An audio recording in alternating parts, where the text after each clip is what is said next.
Bismillahirrahmanirrahim. I am Professor Aisha Humayun, Principal Sheikh Khalifa bin Zayed Al Nahyan Medical College, Sheikh Zayed PJMI, Lahore, Pakistan. This is the DOI of my lecture today, and it is licensed in Creative Commons. Today I will be talking about workplace psychological safety from evidence to action.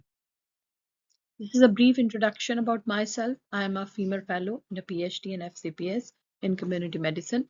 My age index is 36, and currently I am the founding director of Research and Clinical Trial Unit and editor of Proceedings, a scholarly journal of Sheikh Zayed PJMI. So what is psychological safety? Psychological safety in healthcare is about creating an environment where every team member feels comfortable, valued, and able to contribute without fear. It's not just avoiding harm, it's actively fostering a workplace where open communication thrives and everyone feels secure in speaking up. So psychological safety सिर्फ ये नहीं है कि आप किसी को harm ना करें, नुकसान ना पहुंचाएं, किसी को हर्ट ना करें, बुलिंग ना करें, बल्कि ऐसा एनवायरनमेंट क्रिएट करना जो कि कंफर्टेबल हो और हर इंसान, हर एम्प्लॉई, हर टीम मेंबर अपने आप को वैल्यूएबल फील करे, कंफर्टेबल फील करे और अपनी बात कह सके, और जो उसकी रिजर्वेशंस हैं, जो उसकी जो भी उसके दिल में वो कहना चाहता है, अपने अपनी डिसीजन मेकिंग में हेल्प करना चाहता है या किसी भी लेवल पे अपनी कंट्रीब्यूशन करना चाहता है, तो वो विदाउट फियर वो कंट्रीब्यूट कर सके. सो एनवायरनमेंट क्रिएट करना is psychological safety. So in healthcare, transforming individuals with diverse skills into an effective, cohesive team is fundamental to delivering and advancing patient care. So it is really very important कि आप उनकी skills को nourish करें, उनको transform करें, और जब तक आप वो environment नहीं देते, it cannot be possible. All teams, however, are not created the same, or this is a fact. Psychological safety has emerged as a critical feature of high performing teams across many industries, including the health sector. Okay.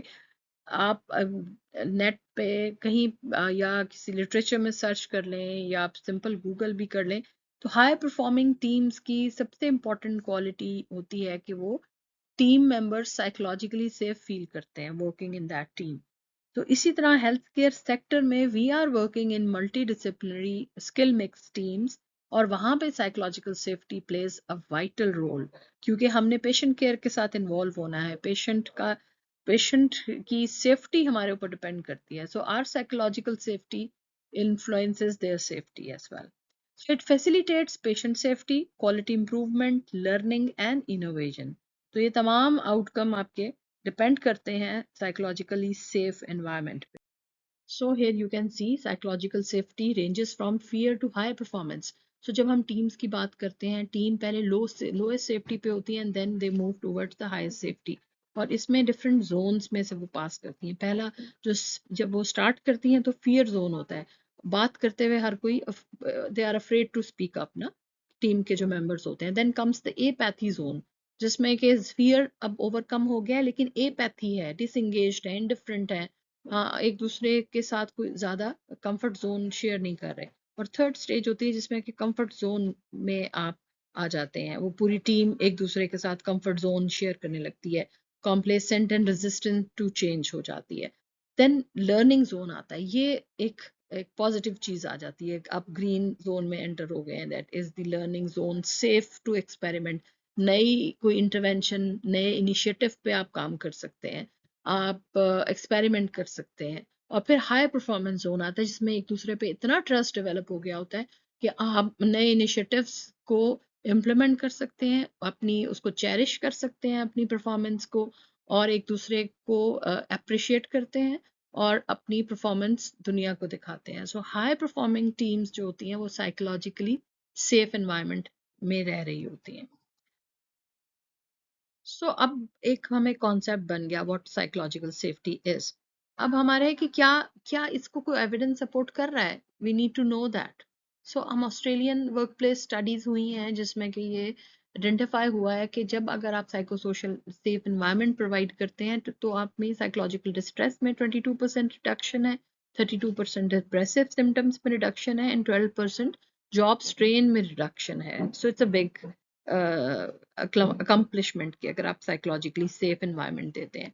Then comes another study from 2018 that the workplace context is particularly significant as psychological disorders are the leading cause of workplace disability globally.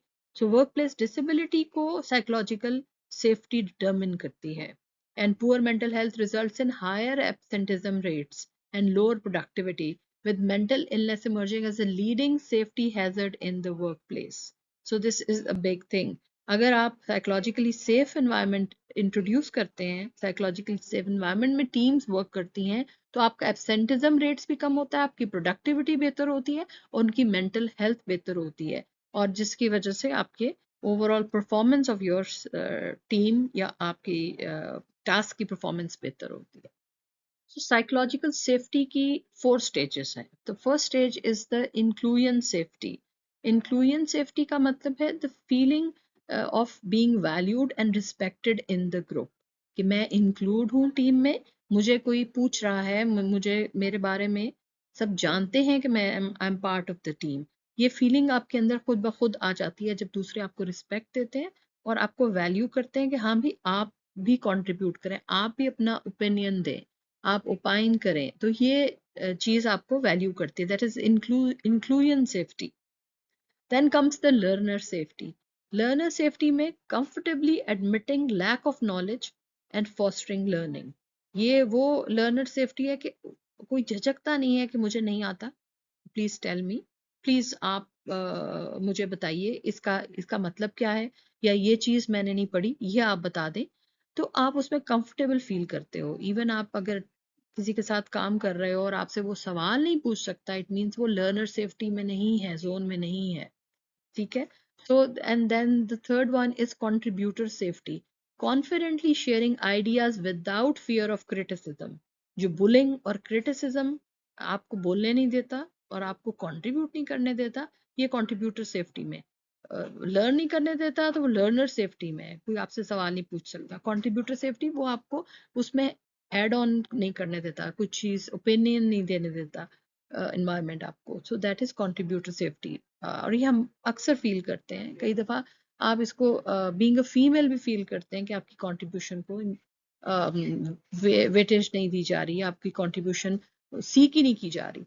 So challenger safety एक fourth हमारी type है psychological safety की stage है, जिसमें कि comfortably questioning norms and decision. इसमें आपने challenge करना होता है कि नॉर्म्स और डिसीजन को, और नॉर्म्स को चैलेंज करना आसान नहीं है. सो ये जो चैलेंजर सेफ्टी है कि एक तो कंट्रीब्यूशन करना और एक चैलेंज कर देना, it's something higher than the other forms. तो चैलेंजर सेफ्टी भी एक form of safety. So, workplace psychological safety is determined by certain factors: individual factors, team factors, and organizational factors. So, individual factors include personality traits, self efficacy, past experiences, and demographic factors. That means gender, race, age, on safety perception. ये सारे factors आपके जो individual के अंदर होते हैं जो कि साइकोलॉजिकल सेफ्टी को अफेक्ट करते हैं. जैसे अगर बीइंग फीमेल, थोड़े से जेंडर बेस्ड इश्यूज आ जाते हैं, जेंडर एथिक्स आ जाती हैं इसमें. जेंडर इटसेल्फ में एक आपको वल्नरेबल कर देता है टू साइकोलॉजिकल अनसेफ एनवायरनमेंट. और इसी तरह एज है, एक्सट्रीम ऑफ एजेस हैं, या आपकी कोई नया अभी किसी ने ज्वाइन किया है, तो वो भी साइकोलॉजिकल उस सेफ्टी नेट में सही फिट नहीं होगा. इसी तरह पास्ट एक्सपीरियंसेस, आपके कोई बुरा एक्सपीरियंस है किसी और ऐसे वर्क प्लेस से आप आए हैं जहाँ पे इस तरह के इंटरेक्शंस अच्छे नहीं रहे, आपकी साइकोलॉजिकल सेफ्टी कॉम्प्रोमाइज रही. इसी तरह पर्सनालिटी ट्रेट्स, हाउ हम एग्रीबलनेस, कॉन्शियसनेस, इमोशनल स्टेबिलिटी, और ये सब चीज़ें आपकी पर्सनालिटी का पार्ट हैं, they influence the psychological safety. इसी तरह सेल्फ एफिकेसी भी इफेक्ट करती है.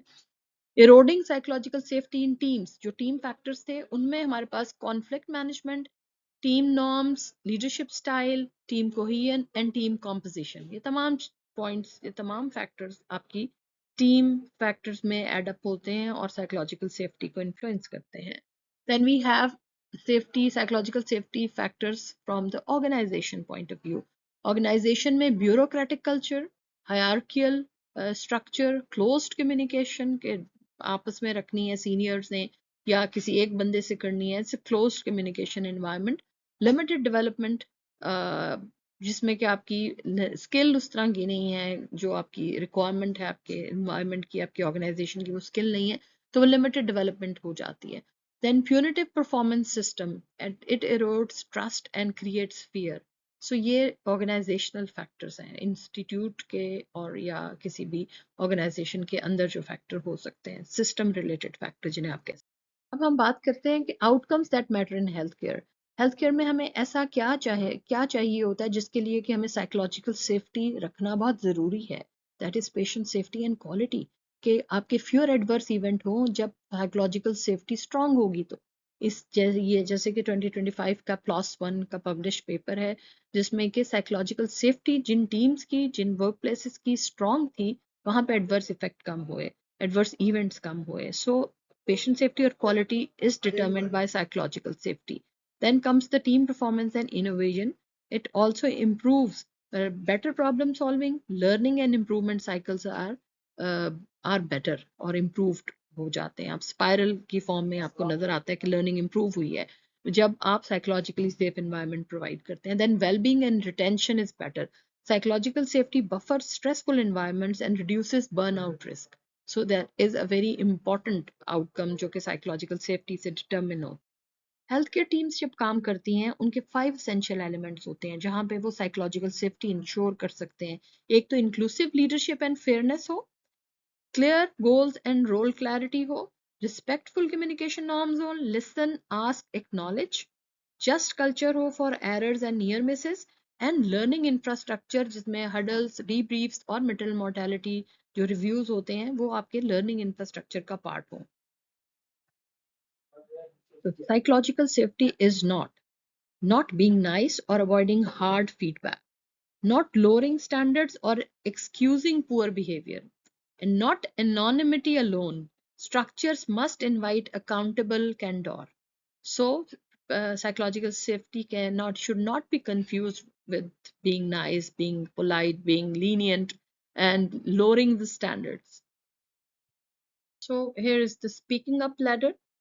It says कि आप पहले ऑब्जर्व करते हैं, ask a clarifying question, share concern, propose action and escalate respectfully. So आप वन बाय वन जैसे जैसे अपने इश्यूज को या अपनी टीम में चीज़ों को डिस्कस करते जाते हैं, तो और या आपने अपनी टीम में कोई इशू नज़र आता है तो आपसे ऑब्जर्व करते हैं, उस पर आप उस क्लैरिफाई करने के लिए क्वेश्चन पूछ लेते हैं और वो अपना कंसर्न आपसे शेयर करते हैं या आप उनसे अपना कंसर्न शेयर करते हैं कि ये आपका एटीट्यूड अच्छा नहीं था, या ये जो आपने एक्शन किया, या ये जो इंसिडेंट हुआ है इसमें आप इन्वॉल्व नजर आए हैं, तो ये आपने अपना कंसर्न उससे शेयर किया कि ये इवेंट नहीं होना चाहिए था। And you can propose an action कि नेक्स्ट टाइम हम इसको ऐसे कर लेते हैं, एंड देन एस्केलेट रिस्पेक्टफुली। उसके बाद आप इसको Aahista Aahista step by step escalate करते जाए। Teach and practice this ladder in simulations and debrief. आप यही अपने डिपार्टमेंट में, अपनी टीम्स में उनको ये प्रैक्टिस करवाएं कि किस तरह से ये वाली लैडर, यानी ऑब्जर्व, आस्क का clarifying question, share concern, propose action and escalate respectfully को बार बार प्रैक्टिस करें। Use close loop communication and close loop communication means के आप अपनी टीम में उसको कम्युनिकेशन रखें और बाहर बात से बात, जो बैक बाइटिंग है या आप कहेंगे एक से दूसरे को बताना या बात फैलाना, उससे अवॉइड करें। And CUS, that is concern, uncomfortable and safety issue. जो भी कंसर्न है, अनकंफर्टेबिलिटी है और सेफ्टी इशू है, उसको आप उस क्लोज लूप कम्युनिकेशन में डिस्कस करें। हमें कैसे पता चलेगा हमें कि हमारी साइकोलॉजिकल सेफ्टी की एफर्ट वर्क कर रही है? पल्स आइटम्स हैं, जैसे एडमॉन्डसन 7 आइटम स्केल है that is used to track psychological safety by unit और रोटेशन में हम कर सकते हैं। लीडिंग इंडिकेटर्स है में हम नियर मिस रिपोर्टिंग को देख सकते हैं, डीब्रीफ की फ्रिक्वेंसी को देख सकते हैं कि कितनी दफ़ा डीब्रीफिंग की जाती है, आइडिया सबमिशन को देख सकते हैं। तो हम एक यूनिट में या एक डिपार्टमेंट में देख सकते हैं कि कितनी नियर मिस रिपोर्ट हुई है। इट मीन्स कि कंफर्टेबल इन्वायरमेंट है तो रिपोर्ट हुई है। डीब्रीफ, वहाँ रेगुलरली डीब्रीफिंग सेशंस होते हैं, आइडिया सबमिशन होती है, इनोवेशन की तरफ काम होता है कि अच्छा ये नियर मिस हुआ तो फिर हम इसको ऐसे कर लेंगे, अब वैसे कर लेंगे, सो देयर इज इम्प्रूवमेंट। और इसी तरह लैगिंग इंडिकेटर्स होते हैं, जैसे सेफ्टी इंसिडेंट्स हुए, बर्न आउट स्कोर्स हमें नजर आ रहे हैं, टर्नओवर या retention of the team members, उससे हमें पता चलता है कि हम क्या लैग कर रहे हैं, हम चीज़ों को लीड नहीं कर रहे हैं, हम पीछे लैग कर रहे हैं in psychological. It's a mini case from silence to speak up. एक जूनियर नर्स है जो कि डोजिंग को वो ऑब्जर्व कर रही है कि उसमें डिस्क्रिपेंसी है, लेकिन वो साइलेंट रहती है। और उसकी जब पीएस इंटरवेंशन दी जाती है, जैसे कस दिया जाता है, टीम पॉजेस किए जाते हैं, वेरीफाइज ऑर्डर्स और हार्म अवॉइड किया जाता है, इस तरह की इंटरवेंशन हम देते हैं, तो उसने जो उसके बाद उसने लर्न किया वो उसका बिहेवियर चेंज है। लेसन इसमें structures plus behaviours convert risk into learning. आपके बिहेवियर और स्ट्रक्चरल चेंजेस आपके रिस्क को लर्निंग में कन्वर्ट कर देती हैं। और उसके बाद वो इसको रिपोर्ट करती है, क्योंकि उसे पता है कि मैंने कम्युनिकेशन में क्लोज लूप कम्युनिकेशन में और concern, uncomfortable and safety issues, इन पे मैंने बहुत सारी डीब्रीफिंग भी ली हुई है। मुझे पता है कि इसको मैंने कहाँ रिपोर्ट करना है, कैसे रिपोर्ट करना है। There is no blame game. So वो इस पे कंफर्टेबल फील करेगा। The key takeaways: PS psychological safety is a performance and safety strategy, not a soft extra. Evidence base is strong and growing in healthcare, and small, consistent leadership acts plus simple routines can bring big cultural gains. So, these are the references, and this is my channel where you can find this lecture as well. Thank you very much.